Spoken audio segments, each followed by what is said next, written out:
Ito pala ang kwento ng buhay ng isa sa pinakamagaling na aktor at teen heartthrob noong dekada 90s na si Marc Anthony Fernandez. Halika mga kakwento, samahan ninyo ako at alamin natin ang naging kwento ng buhay niya. Si Marc Anthony Fernandez ay isang kilalang aktor sa Pilipinas na sumikat bilang teen heartthrob noong dekada 1990.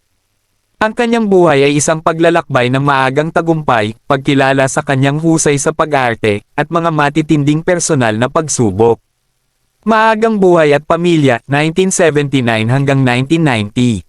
Kapanganakan, ipinanganak si Marc Anthony Laksamana Fernandez noong January 18, 1979, sa Maynila, Pilipinas.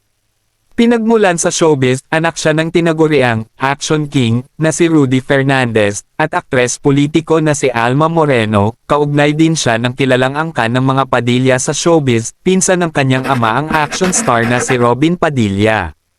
Mga kapatid, mayroon siyang mga kapatid sa ama at ina, kabilang na ang aktor na si Vandolph Quezon, pati sina Renz at Rap Fernandez.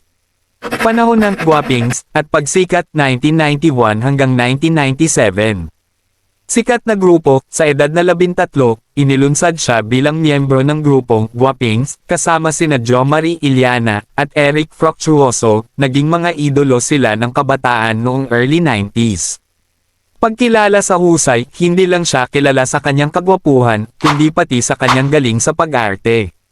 Nakatanggap siya ng nominasyon bilang Best Actor at Best Supporting Actor sa mga pelikulang Pare Ko, Mangarap Ka, at Matimbang Pa sa Dugo, 1996.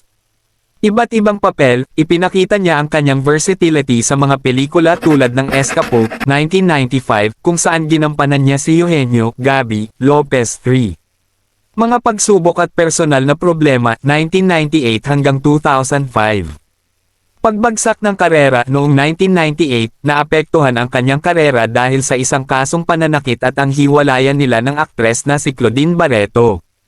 Pagkalulong sa bisyo, hinarap niya ang matagal na laban sa paggamit ng ilegal na droga, partikular ang marijuana.